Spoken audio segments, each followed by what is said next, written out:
Amados hermanos, buenas tardes. Es un gusto en este momento estar con ustedes a través de estos medios. Agradezco a Dios esta oportunidad y yo sé que la reflexión que hoy vamos a tener, sé que va a ser de mucha bendición. Una palabra, una enseñanza muy pertinente a nuestro tiempo. Y así como lo ha sido para mí en estos momentos, yo confío en que el Espíritu Santo también hará lo pertinente en sus corazones. Muchas gracias. Vamos a dar inicio a esta enseñanza y les pido que me acompañen en una oración pidiendo al Señor su ayuda. Padre, te alabamos, bendecimos tu santo nombre. Agradezco esta oportunidad de compartir tu palabra. Señor, gracias porque tu palabra es lámpara a mis pies y lumbrera en mi camino. Y hoy, Señor, en estos tiempos que estamos pasando, difíciles, en momentos se vuelve difícil, pero Señor, confiamos plenamente en que tu palabra, tu presencia hermosa nos ayuda y nos asiste en todo momento. Te pido en el nombre de Jesús que tu Santo Espíritu esté inquietando esos corazones con tu palabra hermosa que traiga el bien, la paz que necesita en esta hora, la confianza y la plenitud en Cristo Jesús. Muchas gracias. Bendigo a mis hermanos con todo mi corazón, Señor, en esta hora. Gracias en Cristo nuestro Señor. Amén. Pues miren, hermanos, en esta ocasión traigo una palabra que el Señor puso en mi corazón que se llama la paz de Dios en medio de la angustia.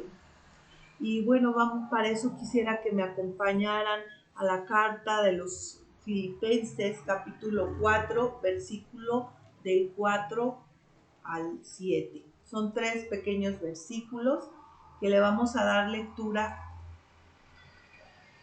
Si usted gusta acompañarme o escuchar, la palabra dice así: regocijaos en el Señor siempre. Otra vez digo, regocijaos. Vuestra gentileza sea conocida de todos los hombres. El Señor está cerca.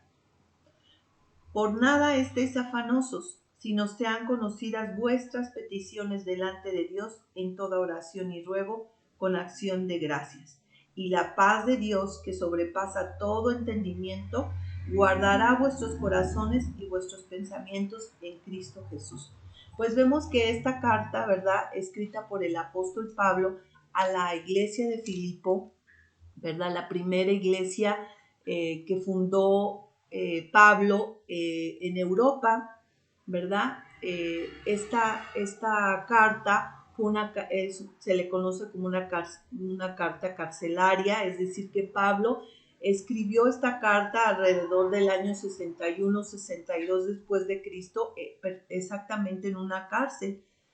Y manda a esta iglesia esta carta porque tenía la intención de agradecer a los filipenses su gran ayuda, porque esta iglesia se caracterizaba por la ayuda, la generosidad que le daba asistencia a Pablo. Por varias ocasiones la iglesia de Pablo trajo ayuda económica, ¿verdad?, para que él se moviera en la tarea del ministerio, pero también en este momento cuando él también estuvo padeciendo en la cárcel, también fue que la iglesia de los filipenses llevaba esta asistencia a Pablo, y esta carta fue llevada por Epafrodito, que le llevó precisamente la carta a los filipenses. Pero vamos a ver que esta carta, ¿verdad?, nos revela dos grandes, más bien este pasaje nos nos da dos consejos. Pablo nos da a través del Espíritu dos consejos preciosos para tener esa paz de Dios en nuestras vidas. Y la primera de las cosas que Pablo les aconseja a los filipenses es regocíjense. Regocijaos, dice, en el Señor, que es muy importante. Sí, siempre. Otra vez os digo que se regocijen. Fíjense bien que aquí 2 veces resalta la palabra regocíjense, ¿verdad? Y dice siempre. Y pues siempre es siempre, ¿verdad? Entonces, en cualquier circunstancia que nos encontremos, el consejo de la palabra de Dios es regocíjate. Y aquí Pablo lo hace 2 veces, regocíjate, pero la palabra clave es en el Señor. Esta es la palabra clave, en el Señor, dentro de Cristo. Porque la palabra regocijar es una palabra que se tradujera como gozo, como alegría, y este gozo y esta alegría no es la que podemos conocer cuando conocemos, cuando estamos, por ejemplo, en algo divertido o que nos vemos una película de comedia que nos da cierta alegría, ¿verdad? Eso es una alegría pasajera, eso no es el verdadero gozo al que en esta carta nos estamos refiriendo, ¿verdad? Gozarse en el Señor es una característica principal de aquel que ha nacido de nuevo, de aquel que conoce a Dios. Nadie puede tener el gozo de Dios si no es a través de haberle conocido.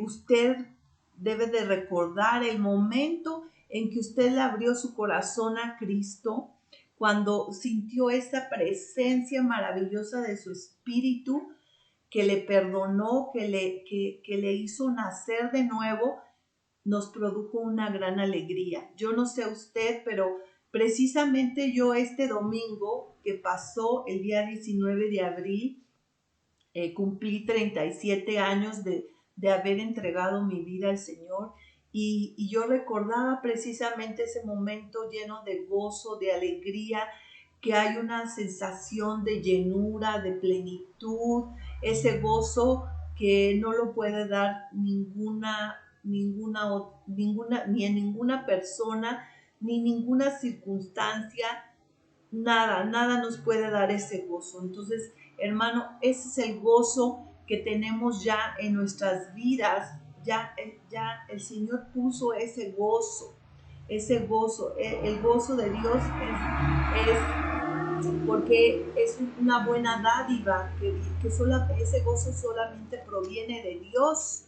Lo demás son formas de traer alguna alegría. Los mexicanos hacemos burla, hacemos mucho este tipo de cosas para producirnos, hacemos chistes, salen muchos ahora con esto de la pandemia, salen muchos memes, muchos videos, muchos chistes que se originan esto, pues con tal de dar un poco de alegría al corazón, pero eso es pasajero. Pero el gozo que viene de Dios, el gozo que viene del Señor, este permanece en nosotros.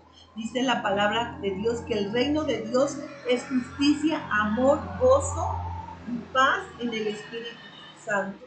Entonces viene de Él este gozo. Y entonces cuando nosotros, al vivir centrados en Cristo, tenemos ya ese gozo.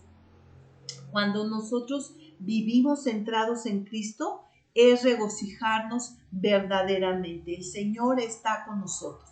Pero hay cosas que detienen ese gozo. Hay cosas que porque yo también preguntaba, Señor, porque yo lo he experimentado en mi vida.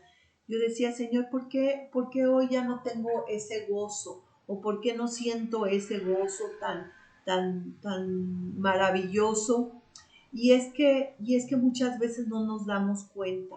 el gozo del Señor se cultiva y hay, al menos busqué unas 3 razones por las cuales ese gozo no es que no lo tengamos, sino que no lo cultivamos, no lo procuramos, no lo fomentamos.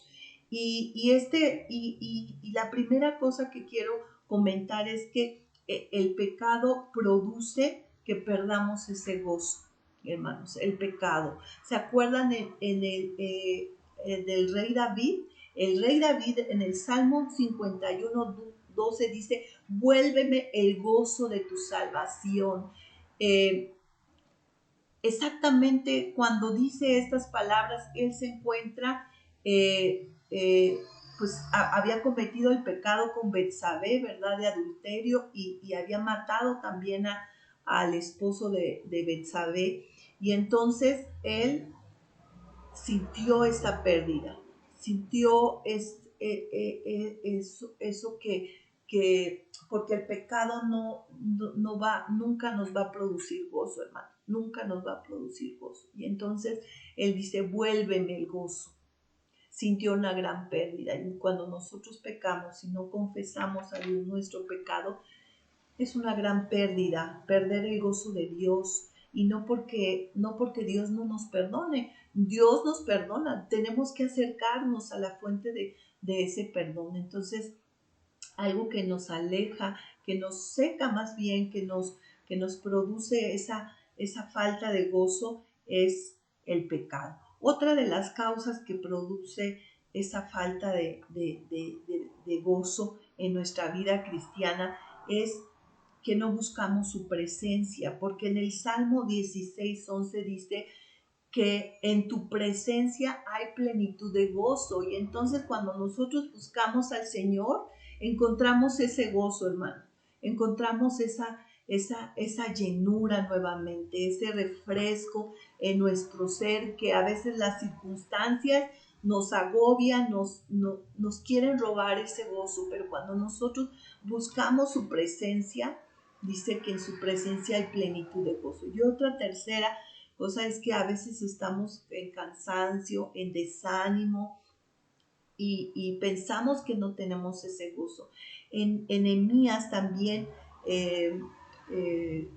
capítulo 10 por ahí, dice, el gozo de Jehová es nuestra fuerza. El pueblo de Israel estaba viviendo una situación de mucho dolor, de mucho cansancio, venían del cautiverio, y en el momento que elevan una oración porque se arrepienten, leen la ley, y ellos en ese cansancio, en ese debilitamiento, en ese desánimo, cobran fuerza.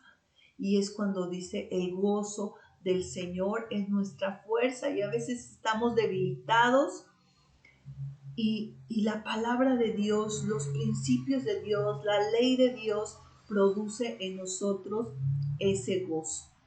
Entonces, nosotros estamos viviendo tiempos muy difíciles, hermanos, en que necesitamos fomentar el gozo de Dios en toda circunstancia. Vemos que Pablo, ¿verdad?, estaba preso en ese lugar, y Pablo no lo dice nada más regocíjense por nada más decirlo. Era una experiencia que él estaba viviendo. Él había sido amenazado de muerte, había sido azotado, había sido encarcelado varias veces, y en esta carta nos dice: regocijaos, gócense siempre, sea cual sea la circunstancia que estén, gócense. Cuando los discípulos, Pablo y Juan, Pedro y Juan, que fueron también encarcelados y fueron llevados al concilio, ¿verdad? Dice que hubo un gran terremoto y ellos pudieron salir, perdóneme, en esta parte fueron delante del concilio, y dice que ellos sintieron ese gozo por haber sido causa de padecer por Cristo. Entonces es algo que a veces nos salta en nuestra vida, en nuestros sentimientos, porque estos hombres, ¿verdad? Estos hombres, estos discípulos, se sentían gozosos por padecer por Cristo. Y hoy lo que menos queremos es padecer, lo que menos queremos es estar en conflicto, estar padeciendo. Y entonces vemos que esta condición de gozo no es por una circunstancia que pasemos, sino es por la presencia de Dios en nuestras vidas. Entonces, hermano, ¿cómo podemos fomentar este gozo que el Señor ha puesto en nuestros corazones? Porque Él lo produce. Piensa en la salvación. Piensa en tu salvación. Esto nos debe de llenar de gozo y de alegría, saber que nuestros nombres están escritos en el libro de la vida. Ese es suficiente gozo para estar en plenitud. También otra cosa que podemos hacer es recordar las promesas que Dios tiene para nuestras vidas. Eso nos va también a producir mucho gozo, mucho gozo. Estar en su presencia nos produce gozo. Comienza a alabar al Señor y eso te va a fomentar ese gozo, ese gozo, ese gozo. Echa mano de la vida eterna. En algún momento Pablo lo dijo también, perdón, no sé si Pablo lo escribió en Hebreos, pero dice echa mano de la vida eterna. Entonces, nosotros tenemos que tomar los recursos de Dios, que en estas circunstancias que estamos atravesando, el gozo del Señor sea nuestra fuerza. El gozo del Señor sea estar en su presencia. Que el gozo del Señor sea vivir centrados en Él. Amén. Entonces es el primer gran consejo que Pablo nos da en esta carta. Gócense. Y saben que él añade algo más en este gozo. Añade que debe de haber, dice que mostremos gentileza.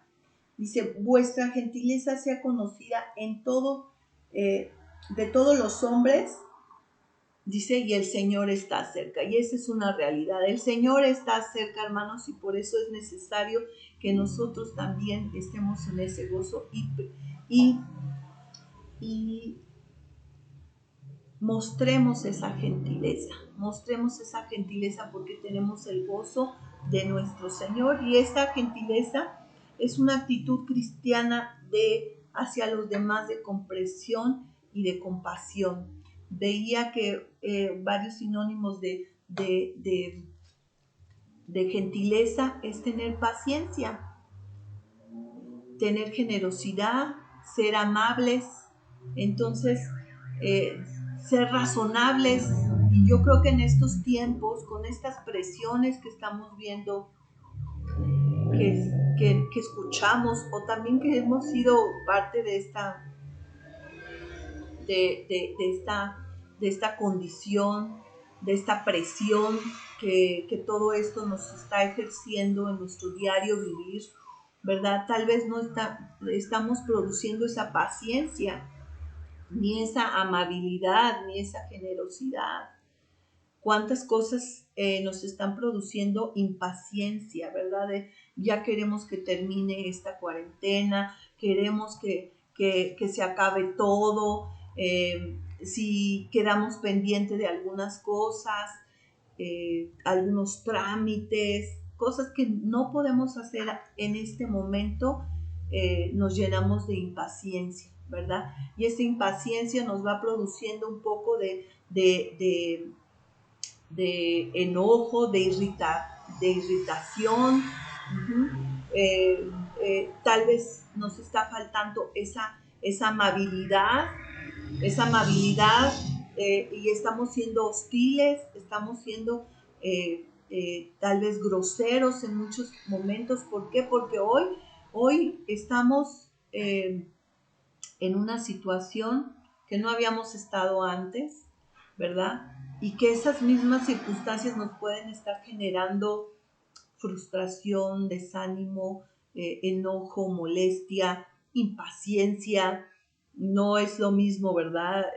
Pues yo lo veo cuando los jóvenes, por ejemplo, se impacientan de estar ahí todo el día en línea, conectados en sus clases, otros que no pudieron tener clases, están impacientes, están temerosos de muchas situaciones. Las mamás, por ejemplo, tener a toda la tropa, estar dando de desayunar, comer y cenar, ¿verdad? Cuando a veces pues estamos un tiempo más tranquilas o trabajamos o estamos en casa también produciendo cosas. Entonces se vuelve impaciente, ¿verdad? Nuestra gentileza ya no es tan gentil, ¿verdad? Ya no somos tan pacientes, tan amables, ¿verdad? Comienzan a haber fricciones. ¿Por qué? Por esta presión. Pero dice el apóstol Pablo, nosotros tenemos el gozo de Dios. Y dice, tu amabilidad sea conocida por todos, porque el Señor ya viene. Quiere decir que tenemos que estar fomentando estas acciones, estas actitudes, esta generosidad también en nuestro trato, generosidad con aquel que no tiene, porque es una virtud que el Señor nos da como hijos de Dios. Amén. Entonces, fíjense bien, aquí el apóstol Pablo nos da un segundo consejo, y lo vamos en el versículo 6, por favor. Dice, por nada estéis afanosos, sino sean conocidas vuestras peticiones delante de Dios en toda oración y ruego con acción de gracias. Es a través de la oración, hermanos, que vencemos las preocupaciones. Y este es un segundo consejo. No solamente es el regocijo, el gozo del Señor en nuestra vida para generar paz, sino también entrar en oración. Entrar en oración. Dice, por nada estéis afanosos. Por nada, hermanos. Por nada. Y nada es nada. El afán es una inquietud, del espíritu, ¿verdad? Entramos en una angustia, entramos en ansiedad. Una definición también que encontré es ser arrastrados en diferentes direcciones. Una persona angustiada es como yo lo veía así, medio caricaturesco, de cuando sale una gallina despescuezada, ¿no? No saben para dónde dirigirse. En nuestra mente hay miles de pensamientos, ideas, ¿verdad? Y somos arrastrados a diferentes lugares, diferentes pensamientos, diferentes acciones que nos van a producir aún más un temor, una angustia, ¿verdad? En otro concepto es caer en pánico. Y hemos estado viendo, el pastor y yo, más sobre todo el pastor, pero lo hemos comentado, que han llegado personas, ¿verdad? Jóvenes también, han llegado jóvenes a experimentar lo que es que es un ataque de ansiedad, eh, que está produciendo el encierro, las situaciones, la falta de paz y seguridad y confianza en la mente y en el corazón, porque muchas veces la mente no descansa, hermanos. Yo no sé si a usted le ha pasado, pero los pensamientos, la mente es muy potente, es muy poderosa, que nos puede arrastrar en nuestros pensamientos a cosas muy desagradables, y hemos visto casos de ansiedad en jóvenes, en adultos, donde comienzan a tener taquicardia, como si fuera un paro cardíaco, sudan, se les baja la glucosa, comienzan a producir cosas en su cuerpo que a veces uno no sabe si es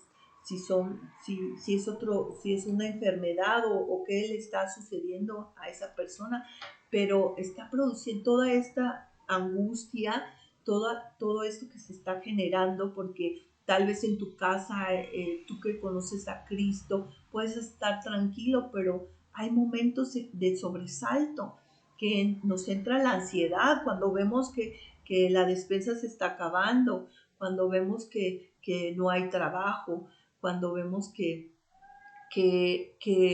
gente a nuestro alrededor comienza a contagiarse, por ejemplo, de esta enfermedad, de los peligros que se están escuchando. Entonces, todo eso nos puede producir una gran ansiedad, un gran temor, una gran angustia. Hay gente que también está cayendo en esta ansiedad, en la pornografía, hermanos. Usted tal vez no lo sepa, pero es una de las fugas más grandes que está teniendo en este tiempo. En estos tiempos precisamente de pandemia, está habiendo más que nunca esta práctica, esta adicción tan tremenda de la pornografía. Mucha gente es así como usted hoy me está viendo, ¿verdad? Tan fácil, tan sencillo, que llega a su celular, que usted puede tocar un botón y enseguida tiene la enseñanza, tiene el mensaje de la palabra. De esa misma manera, mucha gente está conectada con este mal que es la pornografía y muchas otras cosas que están tratando de calmar esa ansiedad.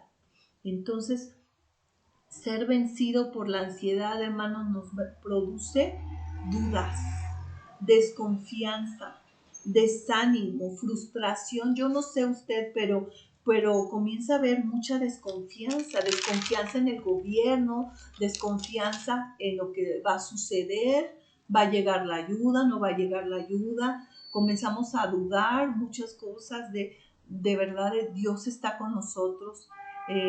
Comenzamos a tener frustraciones de no poder hacer algo más, ¿verdad? Y comenzamos a tener mucha desconfianza. La preocupación, hermano, mina nuestra confianza en Dios. Pero la palabra de Dios dice, no te afanes, no te afanes. Dice en Mateo 6, 25 al 33, que solamente voy a leer una parte del versículo 25 y el 33. Dice, por tanto, Jesús está diciendo en el sermón del monte, dice, no os afanéis por vuestra vida, qué habéis de comer o qué habéis de beber, ni por vuestro cuerpo que habéis de vestir. ¿No es la vida más que el alimento y el cuerpo más que el vestido? Y en el último versículo dice, mas buscad primeramente el reino de Dios y su justicia, y todas estas cosas os serán añadidas. Dice, por nada estés afanoso. Y da los ejemplos maravillosos. Dice, mira, las aves del cielo no siembran, ¿verdad? Y ellos reciben el alimento. Los lirios del campo, ¿quién los viste? Y así el Señor nos manifiesta que tenemos que tener confianza en Él, plena confianza en que Él nos va a dar lo que necesitamos en estos momentos. Él nos da y tenemos promesas maravillosas. En el Salmo 37, 25 dice, joven fui y envejecido y no he visto justo desamparado ni su simiente que mendigue pan. Hermano, esto es una realidad. Yo creo que cada uno en algún momento de su vida, si no es que en este momento, ha experimentado quebrantos económicos, hemos experimentado que pareciera que no llega la ayuda, pero Dios sabe el momento preciso y Dios no nos va a dejar porque Dios nos ama y Él se encarga de darnos lo que necesitamos. Por eso no tenemos que afanarnos, no tenemos que angustiarnos. Hermano, va a llegar. Esto no implica, ¿verdad? Esto no quiere decir que estemos despreocupados en la hamaca, haciendo hamaca gym, ¿verdad? Sino que nosotros nos podamos poner, ¿verdad?, a hacer lo que nos corresponda hacer en el cuidado y en el interés, pero hermanos, sin perder la confianza confianza en Dios. Lo que estemos haciendo, no con esa angustia, sino sabiendo que Dios está con nosotros y no perdamos esa confianza. Dice Primera de Pedro 5:7, echando toda nuestra ansiedad sobre Él, porque Él tiene cuidado de nosotros. Él tiene cuidado de nosotros, hermanos. Somos sus hijos y Él no nos dejará desamparados. Dice también el Salmo 55:22, un salmo hermoso también dice: echa sobre Jehová tu carga y Él te sustentará. No dejará para siempre caído al justo. Esa es una realidad, hermano. Entonces, no estemos afanosos, no nos afanemos, no nos angustiemos. La ayuda del Señor vendrá. Él traerá el recurso. Por eso la solución, hermano, a esta angustia es la oración. La oración, que es una conversación del alma, es una comunicación de nuestro ser interior, de todo lo que sucede, de lo profundo de nuestro ser. Entonces, esa oración nos va a librar de angustia. Yo sé que usted lo ha pasado y lo ha experimentado. En estos tiempos, el Señor nos quiere llevar nuevamente y nos quiere seguir asistiendo para quitar toda angustia. Dice, traen toda tu necesidad. Él sabe lo que necesitamos, hermano, pero el decirlo, el orar a Él, estamos hablando de que estamos dependiendo de Él.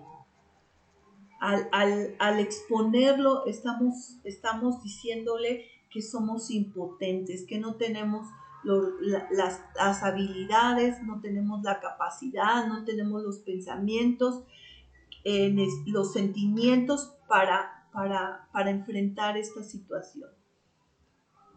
Y lo vemos cotidianamente en la vida de Jesús. Jesús también, cuando iba haciendo milagros, iba haciendo el bien a la gente, dice que en una ocasión estaba Bartimeo el ciego afuera de Jericó y gritaba: Jesús, hijo de David, ten misericordia de mí. Y gritaba, y Jesús le dice a sus discípulos: tráiganlo para acá. Y él le pregunta a Bartimeo: ¿qué quieres que te haga? Pareciera una pregunta que no tiene tal relevancia, porque era obvio lo que Bartimeo necesitaba, pero Jesús le pregunta: ¿qué quieres que te haga? Y él le dice: Señor, que sea sano. Y en ese momento dice que recibió la vista Bartimeo.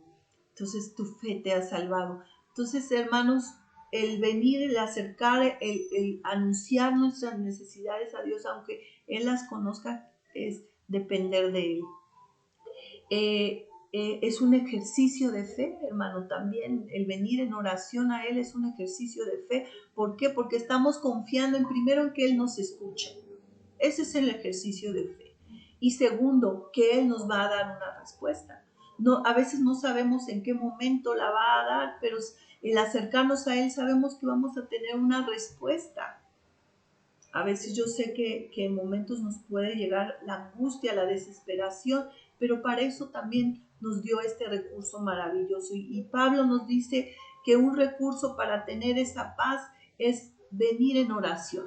Dice, y en oración y ruego, que tenemos que hacer nuestra oración, puntualizar qué es lo que necesitamos, qué es lo que deseamos, ¿verdad? La oración también habla de esa comunión con Dios. ¿A quién puedo ir? ¿A quién más quién me puede ayudar en esta situación?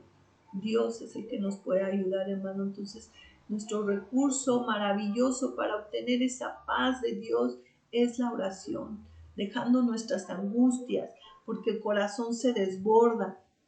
Entonces, hermano, cuando nosotros aprendemos a gozarnos en el Señor y a dejar nuestras angustias en oración a Dios, entonces obtenemos la paz de Dios. Y esta paz de Dios es una paz, como dice el versículo 7, dice, y la paz de Dios, ¿verdad? En Filipenses, volvemos a Filipenses, dice, y la paz de Dios, que sobrepasa todo entendimiento, guardará vuestros corazones y vuestros pensamientos en Cristo Jesús. Estamos hablando de la paz de Dios. No confundamos la paz con Dios. Nuestra paz con Dios ya fue ganada en Cristo Jesús. Ya no somos enemigos de Dios, pero la paz de Dios es la que produce el Espíritu Santo. Es una paz que, como dice aquí, es una paz que no la sobrepasa todo entendimiento, no la podemos comprender. Es una tranquilidad espiritual, a diferencia de la paz que el mundo ofrece, ¿verdad? No nada, y hablamos de una paz que no es temporal, sino que es una paz permanente en nosotros, que no está sujeta a las circunstancias que estamos viviendo, que va más allá de nuestras habilidades humanas, de comprensión humana, que no tiene límites, ¿verdad? Y que esta paz se origina en Dios. Esta paz es el fruto del Espíritu Santo en nosotros. Y esta paz no es una ausencia de conflictos, ni una tranquilidad pasajera en nuestros días de calma, ¿verdad? Dice aquí un comentarista que es Matthew Henry, que dice, la paz de Dios es aquella ausencia de inquietud espiritual y aquella seguridad de la presencia amorosa de Dios bajo toda circunstancia que resulta del ejercicio de fe en Dios y en su Hijo. Entonces, hermano, el mundo no nos puede dar esta paz. Fíjense, el mundo nos da unos paliativos. El mundo nos da un placer externo para que nosotros tengamos una paz, una tranquilidad. El mundo nos da consejo, por ejemplo, de tener un descanso físico, y ahí tenemos algunos ejercicios, ¿verdad? Nos dicen, usted haga ejercicio para quitar toda ansiedad, para que venga la calma, venga la tranquilidad a su vida, y nos dan ejercicios, y no son malos. Ejercicios de respiración, ¿verdad? Para mantener esa tranquilidad en el alma. También son paliativos, hermanos. El mundo nos ofrece ese descanso físico, ¿verdad? Duerme bien, duerme mucho, para que entonces tengas paz, para que tengas tranquilidad.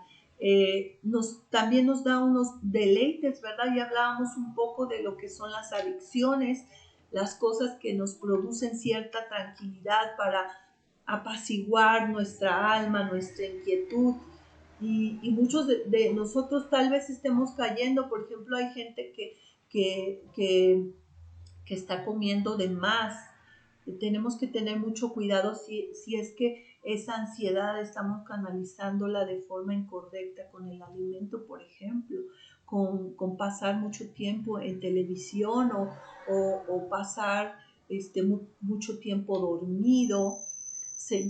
Todas estas cosas traen una aparente tranquilidad, que no está pasando nada, ¿verdad? Pero muchas veces en el interior, por el exterior podemos decir estamos tranquilos, todo está muy bien, pero ¿saben qué?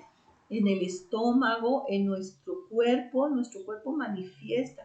No sé si a usted le ha pasado, yo le comento, a mí me ha llegado a suceder que en estos días pasados, hace 2 semanas más o menos, 3 semanas, tenía dolores de espalda terribles. Y yo, pues en esa oración de búsqueda de Dios, de decir, Señor, yo les confieso, yo me sentía tranquila, pero ¿sabe qué? El cuerpo lo habla. Tarde o temprano el cuerpo habla estas cosas. Entonces, hermano, a veces esas cosas queremos llevarlas para producir, echamos mano de esas cosas para producir una tranquilidad. También muchas veces el mundo nos da una riqueza para poder tener tranquilidad, el tener un guardado de dinero, el tener, esos son paliativos para tener una paz, pero la paz que produce nuestro Señor es una paz diferente, es una paz que proviene desde nuestro ser interior, que nos da confianza y seguridad del amor de Dios, del cuidado de Dios, de la protección de Él. Jesús mismo le dijo a sus discípulos cuando Él ya iba a ir a camino a Getsemaní, le dijo, mi paz os dejo, mi paz os doy, no como las da el mundo, yo se las doy. Y estaban a punto de saber qué iban a hacer, que iba a haber una revolución después de que Jesús se haya ido, iba a venir la persecución. Antes de eso, por supuesto, ellos iban a negar al Señor y los iban a querer también apresar, no sé, ¿verdad? Pero les dice, mi paz os dejo, mi paz os doy, hermano. Esta paz es incalculable, esta paz desciende de Dios, desciende de lo alto y quiere decir que es el cúmulo de bendiciones de toda clase, porque ese es el shalom, la paz de Dios es el shalom. Shalom significa estar completo, estar entero, estar seguro. Entonces, hermano, la paz de Dios sobre tu vida, el shalom de Dios sobre tu vida, que eso no lo podemos comprar con nada. La paz de Dios enriquece nuestra alma y nos da y es mucho más valioso que cualquier otra cosa. Dice que esta paz guardará nuestros corazones y nuestros pensamientos. Hoy que es tan difícil, ¿verdad? Guardar nuestros sentimientos, de las emociones, de sentimientos equivocados, los pensamientos, reflexiones que tenemos de cosas que nos pueden estar atormentando. Podemos tener pensamientos erróneos, equivocados en nuestra mente, pero dice aquí la palabra que Él guardará nuestros corazones y nuestros pensamientos. Esa paz de Dios guardará nuestros corazones y pensamientos. Y cuando habla de guardar, hermano, habla de una protección militar. En ese tiempo, cuando hablamos del tiempo romano, cuando decía que había una guardia especial, una élite especial, una guardia pretoriana, ¿verdad? Que hacía que nadie se le acercara al emperador, ¿verdad? Eran resguardados, eran bien custodiados. De esa misma magnitud dice la palabra de Dios que nuestros corazones serán guardados y nuestros pensamientos. Nuestra salud mental y espiritual, hermano, depende en mayor proporción de lo que nutre nuestra mente. Y dice un maravilloso pasaje en Isaías 26:3, tú guardarás en perfecta paz aquel cuyo pensamiento en ti persevera, porque en ti ha confiado. Hermanos, que la paz de Dios esté gobernando sus vidas. No den cavidad a la angustia ni a la depresión. Cambie la depresión por el gozo de Dios. Cambie la angustia por la oración en el Señor, en toda súplica, para que la paz de Dios gobierne nuestros corazones. Que Dios le bendiga, hermano, y ha sido un gusto estar en este momento con ustedes. La paz de Dios. Shalom.